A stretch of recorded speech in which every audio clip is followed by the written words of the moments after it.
ബദറിന്റെ രണാങ്കണ ധ്വനി മുഴങ്ങി, നബിയും സ്വഹാബത്തും പടക്കൊരുങ്ങി.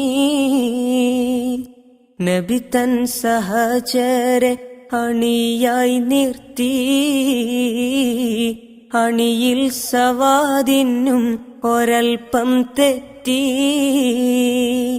ബദറിന്റെ രണാങ്കണ ധ്വനി മുഴങ്ങി,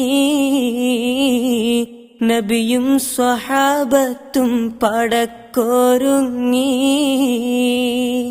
നബി തൻ സഹചരെ അണിയായി നിർത്തി, അണിയിൽ സവാദിനും ഒരൽപ്പം തെറ്റി.